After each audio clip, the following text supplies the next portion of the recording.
Billy, nice of you to join us. Missed you the other day. So, y'all good? All right. Tuesday practice in the books. Good to be game week 2.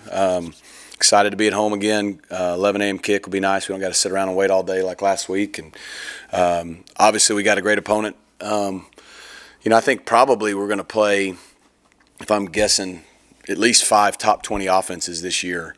And this is definitely one of them. So I've known Jake Spavital a long time, man. He knows how to call offense. I remember we recruited Sawyer Robertson here. He's a winner.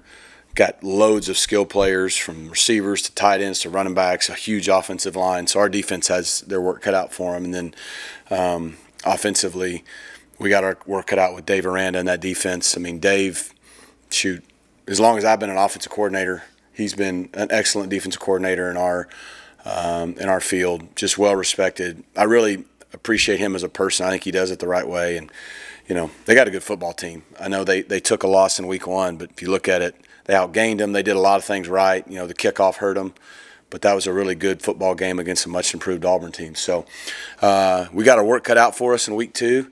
Excited to be playing at home. Our home crowd's awesome. I think we've already sold out student tickets again, so should be a lot of fun. They really struggled last week against Auburn's quarterback and kind of stopping his run. Yep. Kevin didn't do a whole lot of that, but we know what he can do. How do you see that as a capitalize? Yeah, it's funny when people watch games versus see a box score. Auburn ran for like 300 yards. About 150 of it were the quarterback, and probably 3 or 4 times he got out and scrambled, and then there was probably 2 or 3, maybe 4 times he had quarterback powers, including the one at the end for 30, 40 yards. And so I think those chunk plays really, the quarterback changes things in the run game, and that definitely hurt him. And so to your point, Kevin's feet give a defense trouble. And so hopefully that plus our running game can be good this week. We need to take a jump from week 1. At the same time, you look at Baylor, what they did, they limited some of the best receivers in America to about 100 yards passing. So, every game you get in and people are trying to take certain things away, you could tell they had a game plan to take away the 2 or 3 really talented receivers that Auburn had, and they were willing to give up the run, and it almost worked for them. So, every game you get into, what are they trying to take away from us? So, if they play the same way, we have to have the ability to run the football. At the same time, we got to be able to throw it and be balanced. So, week 1 to week 2 is when a lot of teams make big improvements. We have to do that, but I bet they're expecting to do the same. When the grass came into Ford, this seems like a game where you would feel the difference. 11 a.m. kick early on in September. Is that fair to say? You think that switching from turf to grass could make a difference in this game? It definitely will. Now, the gods are shining upon us right now because, it's supposed to be in the 80s on Saturday. It's September. It blows my mind, right? So I won't believe it till I see it. But yes, like in the past, we've had September home games at noon kicks or 2 o'clock kicks or whatever. And that turf, if it's 100 down, and if it's 100 degrees, it's like 115 on the turf. We went out the first Saturday we ever went on, it was probably 95 to 100 in fall camp. And the guys walked out and instantly said, Coach, it's 15, 20 degrees cooler. It just feels – so it definitely will help both teams in terms of just the heat. I mean, it's still going to be hot.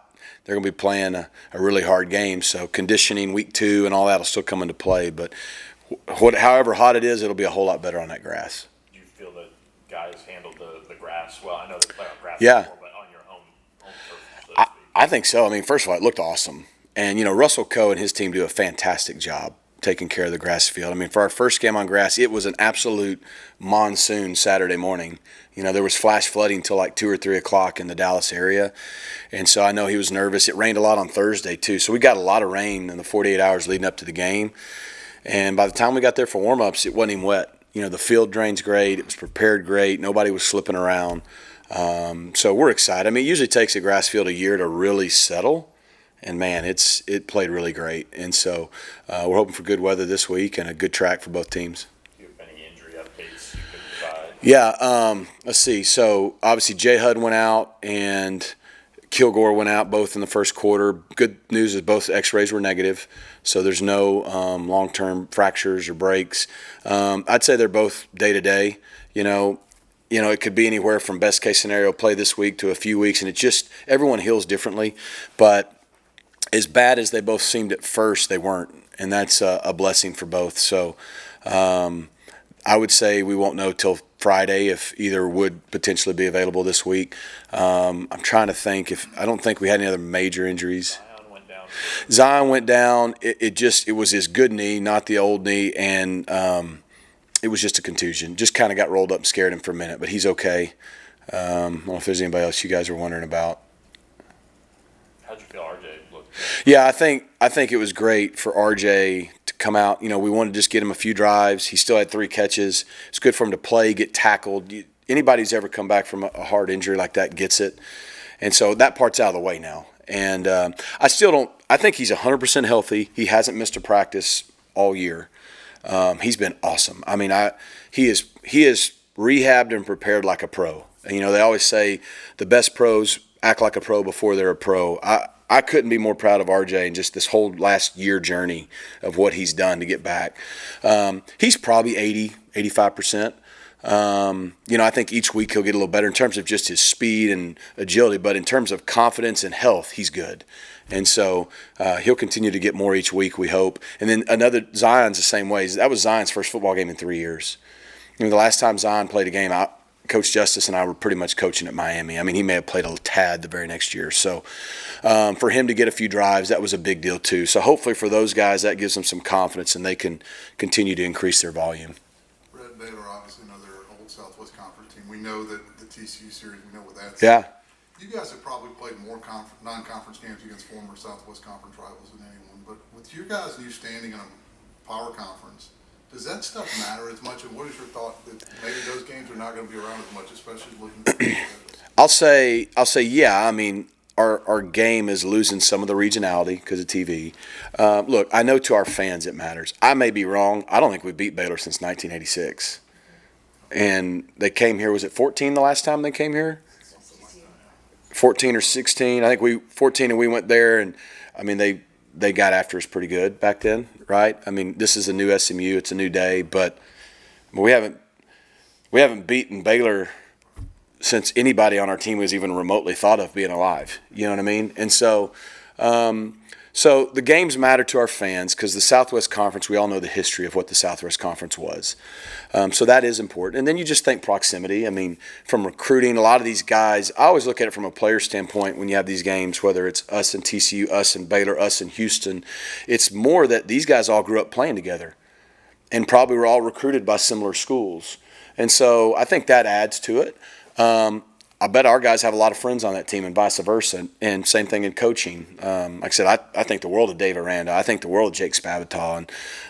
But on Saturday, we both, including them, want to win.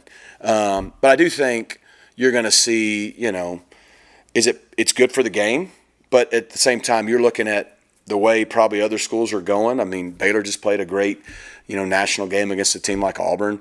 We're going to continue to do the same with the Notre Dames, the Oklahomas, the LSUs, and it's just kind of the new normal in college football now. And if we've learned anything in college football, just wait a few years, and who knows what it'll look like. So, how much do you know about the old Southwest Conference? I know a lot. I grew up in Arkansas, and my first 10 years of my life, it was the Southwest Conference, and I know the history of Arkansas. I know the history of SMU. You know, in Arkansas, when you grew up, it was you with all the Texas schools.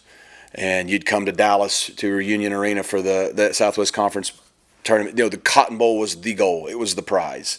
And I remember 88 and 89, Arkansas played in the Cotton Bowl, played UCLA and Troy Aikman one year, played Tennessee one year. And so, like, those are big deals, right? I also remember 1992, and I remember when the Southwest Conference broke up because Arkansas decided to go to the SEC. And then, you know, Texas, and they went to the Big 12. And so, like, I remember all that. I remember Arkansas playing SMU when I was young, you know, and so I got great respect for what the Southwest Conference was, all the schools that were part of it. I grew up watching coaches like Grant Taft coach at Baylor. So, yeah, it's neat. I mean, and I think that's what makes it good for our fans. The offensive line kind of shuffled throughout Saturday's game. What did you take away after getting a chance to look at that film? And do you feel like you guys are closer to finalizing that? Yeah, and I don't think we really shuffled too much early on. I mean, with Chamblee being out last week and Alex Woods being out, we're still probably a little limited on all the shuffling we can do. I mean, I thought Bates had a solid game at center. I think PJ was like the second highest graded tackle in America in week 1. I thought Logan was Logan. He was incredibly solid and reliable. Savion had 2 holding calls. I mean, one was definitely a hold. The other one, I still am looking for it. So, he played better overall. And I think, we know that Addison's, I think, looking to make a big jump this week. So it was good to get Zion in there. It was good to get Nate in there. You got to have 7 or 8 guys, and in the first game, you definitely want to rotate as you get into the season. There's not much more to find continuity is to get guys reps, get them fresh. It's great to get Draymond and Abel in there because those are 2 freshmen that I think, again, you look up to conference or week 5, 6, 7, 8, like they're going to be at a different level, and they're probably going to have to help us at some point this year. So, I don't think you'll see a ton of shuffling just to shuffle. If it is, it'd be to give a guy a blow, or because I think we feel solid about our guys and who we just got to. We know the areas we got to get better this week as a unit. What makes Sawyer Robertson and their passing game in particular difficult? Yeah.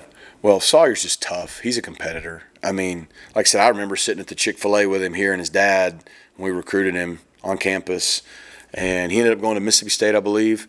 And then transferred to Baylor and ended up, wasn't the guy they brought in to be the starter and just found a way to be the guy. And what he did last year for them was really incredible. And you just watch him even the other night, the toughness. I mean, he was getting hit and he pops up. He delivers the ball.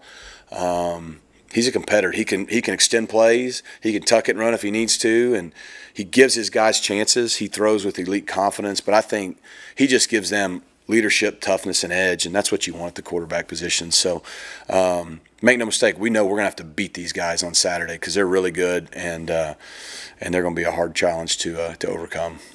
And then, the jump from week 1 to week 2 as far as tackling, how do you feel that looked, and then Bryson Washington and what issues he presents for Baylor? Yeah,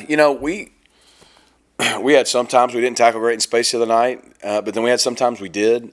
It's going to be a different thing with these guys. I mean, every position, the slot receiver is unbelievable. I remember Michael Trigg. We recruited him out of high school, and I was at Miami out of Tampa. I mean, he's massive. He's a matchup problem like our tight ends are. Their outside receivers are good. Obviously, Bryson Washington and the freshman running back are both really good. And that line is big. I mean, they lean on you. They get downhill. They have the RPO game, which puts you in conflict. They can spread you out really, really wide and get those one-on-one matchups and get the ball in space. And so I think tackling in space is going to be huge for both teams. And so you do hope week 2, now that you played a game, even the older guys, the Zays in the world, like that, they'll be crisper in week 2 and tackling in space, and I expect us to be.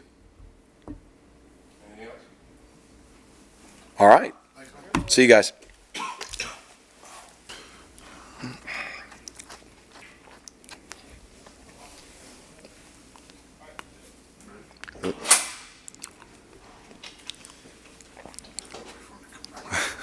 Flavor. Oh, we were waiting for you, man. Strawberry. I don't think it's strawberry. It's like, I don't know. Whatever the red Powerade is. Can't. Yeah, It's like cherry. the only 3 we could do. It's like a fruit punch flavor. Okay, well, that's true. That is number 1.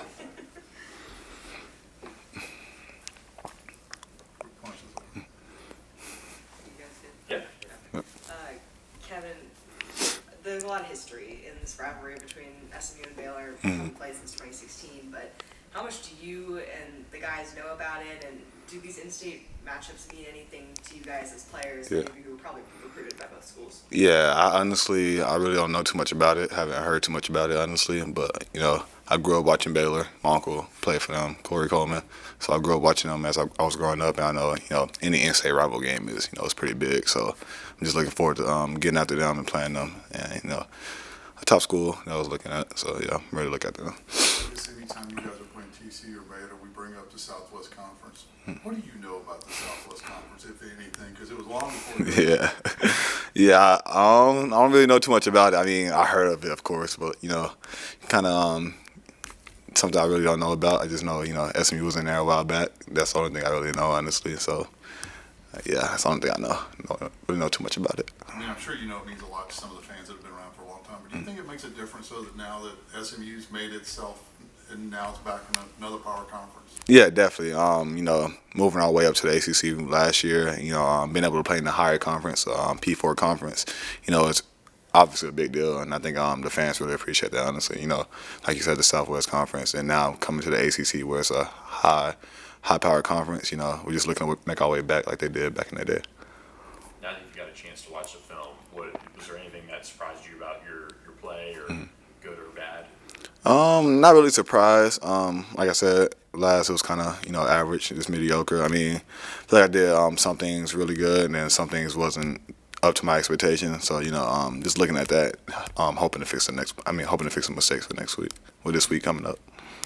You got a chance yet to watch the Baylor film, I guess. I mean, Yes, sir. You've seen what Jackson Arnold was able to do Right. with his feet against Baylor. Yes, and sir. what does that give you confidence on? And what did you see maybe that you could? Yeah, I mean, definitely seeing him rush for that amount of yards was like 130 or something like that. It's kind of eye-opening for me that I can do the same thing, honestly. If they give me the gaps to run, why not take off and go get some yards, pick up some yards? And I think that would be the main factor for our team, this week, just to, be able to run the ball for sure. The freshman receivers now, being forced into a little bit more action. I mean, in game one, what did you learn about some of those guys you got to work with? Yeah, I think those guys are ready. They came in. J. Hud got hurt the first play. Jalen Cooper came in and made an impact. Immediately he had like 70 yards, a touchdown, his first collision touchdown. So I think he's ready. We got Carterius, we got Isaiah Roberson. All those guys. So those guys are definitely ready. They got out there today at practice, and they had a really good practice today. So looking forward to seeing those guys ball. What makes Jalen just kind of ready, or at least look Yeah. pretty ready right away? Yeah, I mean, when he came in, he was just looking up to Jordan Hudson, Romello, and that's two great guys to look up to and learn from. So just him, sitting back, watching them, watching how they do and all of that, I think he's picked a part of their game and, added to his game. And it's like, it's a game that's elevating each and every day. We always hear about teams getting much better between. You got to make your biggest jump between game 1 and 2. Right. You've experienced it before. Mm-hmm. What do you take that as? Yeah, I mean, I think going into game 1, it's your first time playing a different team. It's a different speed, and it's the first week of football. So, looking back to last year, Nevada kind of got us on our toes. We had to make a comeback. This week we didn't play our best. This past week we didn't play our best game in week 1. So I think it's just filling the team out week 1, and then going to watching film to fix some mistakes, and going to week 2 and just playing ball and getting after it. Each of the running backs had different moments of success last week. Is Right. that something you're just expected more of the same for each guy to have different little pockets? Yeah, definitely. All of those guys can play, so I'm looking forward to them just, getting in the game, making plays, making explosive plays, and all of that. And I know they're capable of it, so I'm just looking forward for them to do that. Is it nice that game 1 is out of the way, and Right. now this one that Yeah. was there any kind of looking ahead or things like that, at least in the back of your mind, maybe? Yeah, not too much looking ahead. I mean, we knew we had Baylor coming up, obviously, but just taking one game at a time. We had Commerce on our schedule, so we were looking forward to Commerce, and then Baylor is here now, so we're just trying to prepare as best as we can to come in this week and make a great game for us. Thank you.